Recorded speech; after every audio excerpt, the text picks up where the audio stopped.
GeM TV நேயர்கள் அனைவருக்கும் வணக்கம். நான் உங்கள் விஜய் பிலால். இன்னைக்கு வீடியோவில் நம்ம எதை பத்தி பார்க்க போறோம் அப்படின்னு பார்த்தீங்கன்னா, ஒரு நாட்டுடைய பிரதமர் ஒருத்தர் இருக்காரு. அவர் வந்து அவங்க நாட்டுல மட்டும் இல்லாம, ஒட்டுமொத்த உலகத்திலேயே நெறைய நாடுகள் வந்து அவருக்கு மேல வந்து கேஸ் போட்டிருக்காங்க. நெறைய நாடுகள் வந்து ஐநாவுமே வந்து அவங்க மேல கேஸ் போட்டிருக்காங்க. அந்த அளவு இருக்கக்கூடிய ஒரு பிரதமர், இப்போ அதாவது அவங்க நாட்டிலேயே வந்து ஒரு ஆட்சியில இருக்கும்போதே ஒரு பிரதமர் வந்து அவர் மேல வந்து வழக்கு தொடர்றது அப்படிங்கிறது இவர் மேல தான் ஃபர்ஸ்ட் டைம் போட்டிருக்காங்க. சொல்லும்போதே தெரிஞ்சிருக்கும் யார் அப்படின்னு சொல்லிட்டு. இஸ்ரேலுடைய பிரதமர் நெதன்யாகு அவர்தான்.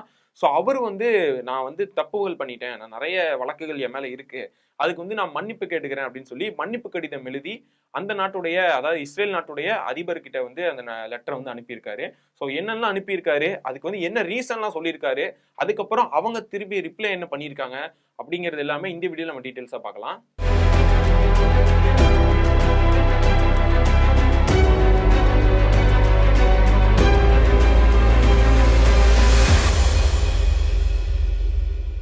இஸ்ரேலுடைய பிரதமர் நெதன்யாகு அவர் நம்ம எல்லாத்துக்குமே வந்து தெரியும். இவர் எப்பயிலிருந்து அதிகமா எல்லாத்துக்கும் தெரிய ஆரம்பிச்சது அப்படின்னு பார்த்தீங்கன்னா, இந்த இஸ்ரேல் பாலஸ்தீன் போருக்கு அப்புறம் தான் வந்து இவர் எல்லாத்தையுமே தெரிய ஆரம்பிச்சது. இந்த போருமே எப்ப நடக்க ஆரம்பிக்குது அப்படின்னு பார்த்தீங்கன்னா, அதாவது ஒரு மிகப்பெரிய போரா வெடிக்கிற அளவுக்கு எப்ப நடக்க ஆரம்பிக்குது அப்படின்னு பார்த்தீங்கன்னா, இவருடைய ஆட்சி காலம் இவர் ஆட்சிக்கு வந்ததுக்கு அப்புறம் தான் வந்து நடக்க ஆரம்பிக்குது. இப்போ வந்து இவர் நெறைய இதுக்கு முன்னாடியே வந்து அதாவது 2019 இருந்தே இவர் மேல வந்து நெறைய ஊழல் வழக்குகளா இருக்கட்டும், நெறைய பண மோசடி வழக்குகளா இருக்கட்டும், நம்பிக்கை துரோகம் இந்த சம்பந்தமான வழக்குகளா இருக்கட்டும், இந்த மாதிரி நிறைய விஷயங்கள் வந்து பண்ணியிருக்காரு. நம்பிக்கை துரோகமான விஷயங்கள்லாம் வந்து பண்ணியிருக்காரு. அப்படிங்கிற நிறைய வழக்குகள் இருக்கு. இந்த மாதிரி ஏகப்பட்ட வழக்குகள் அவர் நாட்டுக்குள்ளேயே இருக்கு. அது போக இப்போ இந்த போர் நடந்ததுக்கு அப்புறமா பாத்தீங்கன்னா, ஐநா சபையா இருக்கட்டும், ஐநாவுடைய வழக்குகளா இருக்கட்டும், இல்ல உலக நாடுகள் இவர் மேல போட்டிருக்க வழக்குகளா இருக்கட்டும், எல்லாமே என்ன அப்படின்னு பாத்தீங்கன்னா, இனப்படுகொலையில ஈடுபட்டிருக்காரு, போர் குற்றங்கள் நிறைய செஞ்சிருக்காரு அப்படிங்கிற வழக்குகள் இவர் மேல இருக்கு. இப்போ வந்து இவர் என்ன பண்ணியிருக்காரு அப்படின்னு பாத்தீங்கன்னா, நான் வந்து அதாவது என்னுடைய வேலையை வந்து நான் சரியா செய்ய முடியல. நான் வந்து இப்பவுமே வந்து ஆட்சியில தான் இருக்கேன். என்னால சரியா ஆட்சியில கவனத்த செலுத்த முடியல. நெறைய மக்கள் வந்து இதனால இது பண்றாங்க. அவங்கனால வந்து அவங்க கிட்ட நான் வந்து சரியா பணி செய்ய முடியல. அதனால வந்து நான் செஞ்ச வழக்குகள் என் மேல இருக்கக்கூடிய வழக்குகள்லாம் வந்து பரிசீலமைப்பு செஞ்சிருங்க. அதாவது தள்ளுபடி செஞ்சிருங்க. நான் அதுக்கு வந்து மன்னிப்பு கேட்டுக்கிறேன். அப்படின்னு சொல்லி ஒரு மன்னிப்பு கடிதம் எழுதி வந்து குடுத்திருக்காரு. யார்கிட்ட குடுத்திருக்காரு அப்படின்னு பார்த்தீங்கன்னா, இஸ்ரேலுடைய அதிபர் கிட்ட குடுத்திருக்காரு. சரி ஓகே. இது குடுத்திருக்காருல்ல, சில பேர் என்ன சொல்றாங்க அப்படின்னு பார்த்தீங்கன்னா, இவ்ளோ தவறுகள செஞ்சுட்டு, நீங்க இவ்ளோ அதாவது மன்னிப்பு கடிதம் ஒண்ணு குடுக்குறீங்க. இது வந்து ஈடாயிருமா? அப்படிங்கிற மாரி வந்து கேட்கறாங்க. அதுக்கு இவர் நெறைய ரீசன் சொல்றாரு. இதுக்கு முன்னாடி வந்து இவருக்கு யார் சப்போர்ட் பண்ணிட்டு இருந்தா அப்படின்னு பார்த்தீங்கன்னா, அமெரிக்க அதிபர் கொஞ்ச நாளைக்கு முன்னாடியுமே இதே ஒரு விஷயத்த வந்து பண்ணியிருந்தாரு. என்ன அப்படின்னு பார்த்தீங்கன்னா, அதே இஸ்ரேலுடைய அதிபருக்கு வந்து ஒரு லெட்டர் ஒண்ணு எழுதுறாரு. அதுல என்ன அப்படின்னு பார்த்தீங்கன்னா, இஸ்ரேலுடைய பிரதமர வந்து நீங்க மன்னிச்சிருங்க. நெதன்யாகு வந்து நெறைய தவறுகள் அவர் மேல நெறைய வழக்குகள் இருக்கு. அதெல்லாம் தள்ளுபடி செஞ்சிருங்க. அவர் மேல அந்த வழக்குகள்லாம் நீக்கிருங்க. அவர் வந்து நல்லவர் தான் அப்படின்னு சொல்லி அவர பாராட்டு விஷயமாவும், அவர் மேல எந்த தப்பும் இல்ல அப்படிங்கிற மாரியாவும் நெறைய விஷயங்கள் வந்து எழுதி, அந்த லெட்டர வந்து குடுத்திருந்தாரு. இப்போ இவரு வந்து மன்னிப்பு கடிதம் ஒண்ணு வந்து எழுதி குடுத்திருக்காரு. இதுல வந்து நெறைய விஷயங்கள் சொல்லியிருக்காரு. இதுல முக்கியமான விஷயங்கள்லாம் என்ன சொல்லியிருக்காரு அப்படின்னு பார்த்தீங்கன்னா, நான் வந்து மக்களுக்கு நெறைய பணி செய்யணும்னு நெனைக்கிறேன். ஆனா இதனால வந்து செய்ய முடியல அப்படின்னு சொல்லியிருக்காரு. அது மட்டும் இல்லாம இஸ்ரேல் இருக்குல்ல, இஸ்ரேல்ல ஒரு பிரதமர் ஆட்சியில இருக்கும்போதே அவர் மேல நெறைய வழக்குகள் போடப்பட்டிருக்கு அப்படின்னா, இதுதான் ஃபர்ஸ்ட் டைமு. அது இவர் மேல தான் வந்து போடப்பட்டிருக்கு. இவர் என்ன சொல்றாரு அப்படி அது மட்டும் இல்லாம என்ன சொல்லியிருக்காரு அப்படின்னு பார்த்தீங்கன்னா, அந்த கடிதத்தில என்ன சொல்லியிருக்காருன்னா, நான் வந்து அது மட்டும் இல்லாம மக்களுக்கு சரியா பணி செய்ய முடியல. நான் எந்த ஒரு விஷயங்களும் கரெக்ட்டா எடுக்க முடியல. ஒரு டிசிஷன் எடுக்க முடியல. இந்த வழக்குகள்னால நான் அடிக்கடி வந்து இந்த மாரி வழக்குகள் அதாவது விசாரணைகள்லாம் போகும்ல. ஸோ அதுக்காக நான் வந்து வர வேண்டியதா இருக்கு. அதனால நான் கரெக்ட்டா ஒரு கவனத்த செலுத்த முடிய மாட்டேங்குது. அப்படின்னு சொல்லியிருக்காரு. இப்போ போர் வேற நடந்துட்டு இருக்குல்ல. ஸோ இதுலயுமே வந்து எனக்கு சரியான கவனத்த செலுத்த முடியல அப்படின்னு சொல்லியிருக்காரு. ஆனா அவரு அப்படியா பண்ணிட்டு இருக்காரு. என்ன நடந்தாலும் பரவால்ல. அதாவது இவருக்கும் இந்த போருக்கும் சம்மந்தமே இல்ல அப்படிங்கிற மாரி தான் இருக்காரு. என்னன்னா, நான் நான் தாக்குங்கன்னு சொல்லிட்டேன். நீங்க உங்க இஷ்டம் போல தாக்கிக்கோங்க. எப்ப வேணா நீங்க போய் இது பண்ணிக்கோங்க அப்படின்னு சொல்லி ராணுவத்துக்கிட்ட சொல்லிட்டாரு. இஸ்ரேலுடைய ராணுவத்துக்கிட்ட. அவங்க எப்ப வேணா போய் அடிக்கிறாங்க, எப்ப வேணா தாக்குறாங்க. தினமுமே தாக்குதல் நடந்துட்டே தான் இருக்குது. இது வந்து அவரால டிசிஷன் எடுக்க முடியல அப்படிங்கிற மாரி வந்து சொல்றாரு. அதுவும் இல்லாம மக்களுக்கு வந்து நெறைய நல்ல சேவைகள்லாம் நான் செய்யணும்னு ஆசைப்படுறேன். அதெல்லாம் செய்ய முடியாம இருக்கு. என்னுடைய பணி நேரங்கள்ல வந்து இது வந்து ஒரு தடங்கலா இருக்கு அப்படிங்கிற மாரிலாம் வந்து சொல்லியிருக்காரு. ஆனா, இது அந்த அளவுக்கு இவருக்கு தடங்கலா இருந்த மாரி ஒண்ணுமே தெரியல. ஏன்னா, அவரு சொன்னது எல்லாமே நடந்துட்டே தான் இருக்குது அவங்க நாட்டுக்குள்ளேயும். அது மட்டும் இல்லாம இப்போ ஆக்கிரமிப்பு பணியில ஈடுபட்டிருக்கார்ல காசால. ஸோ அதுவுமே தொடர்ந்து நடந்துட்டே தான் இருக்கு. அங்க இருக்கிற மக்கள வந்து இவ்ளோ நாள் அதாவது அவரு அப்படி தடங்கல் ஏற்பட்டுச்சுன்னா, எப்படி தினமும் மக்கள் இறந்து போறாங்க அப்படின்னு தெரியல. ஏன்னா, இவருடைய ஆர்டர் இல்லாம எதுவும் நடக்க போறதில்ல. இவரோட ஆர்டர் குடுக்காம எப்படி அங்க இருக்கிற மக்கள்லாம் இறந்து போறாங்க அப்படிங்கிறது வந்து தெரியல. ஸோ இது ஒரு பாயிண்ட்டா அவர் வந்து சொல்லியிருக்காரு. இதுக்கு வந்து அவங்க ரிப்ளை குடுத்துருக்காங்களா?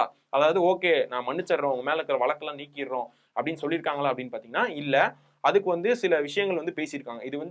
இது ஒரு மிகப்பெரிய விஷயம். ஏன்னா இது நிறைய வழக்குகள் வந்து நம்ம நாட்டுக்குள்ளேயும் போட்டிருக்காங்க, மற்ற நாடுகளும் உங்க மேல வந்து வழக்குகள் போட்டிருக்காங்க. இந்த மாதிரி போர் குற்றங்கள் செஞ்சிருக்கீங்க, இனப்படுகொலை செஞ்சிருக்கீங்க அப்படின்லாம் போட்டிருக்காங்க.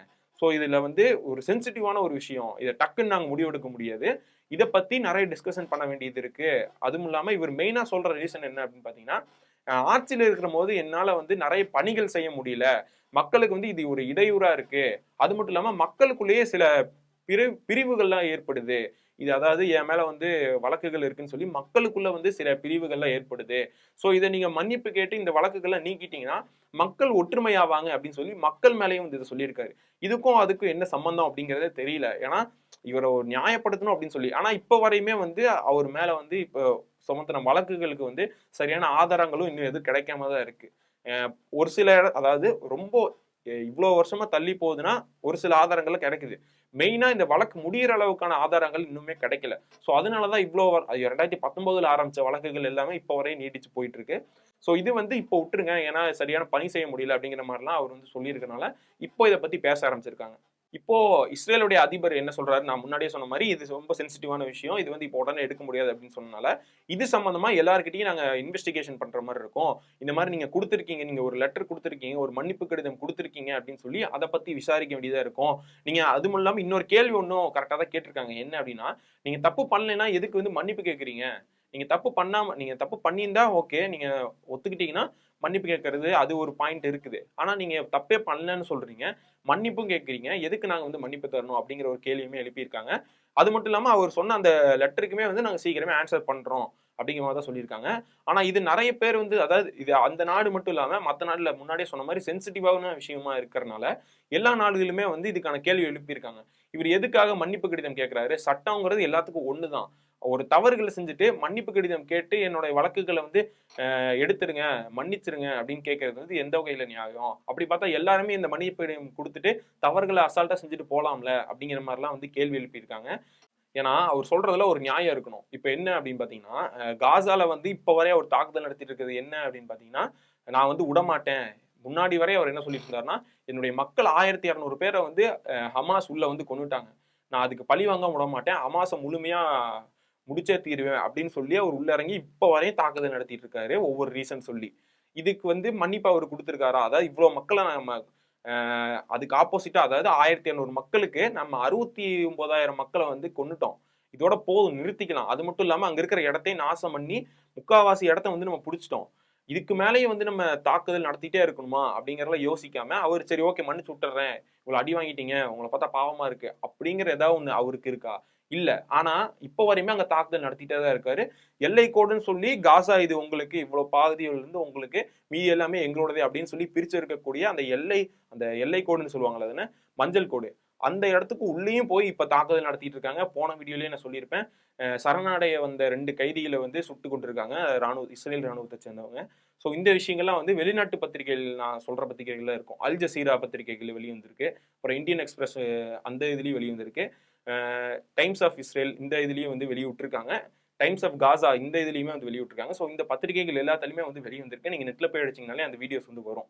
ஸோ அதை பார்க்கும்போது இவ்வளவு தவறுகள் இவர் செஞ்சுட்டு, இவர் செஞ்ச தவறுகளுக்கெல்லாம் மன்னிப்பு கேட்கறது வந்து எந்த விதத்துல நியாயம் அப்படின்னு கேட்கிற கேள்வி நமக்குமே எழும்புது. ஸோ இது வந்து மற்ற நாடுகளும் வந்து எழுப்பியிருக்காங்க.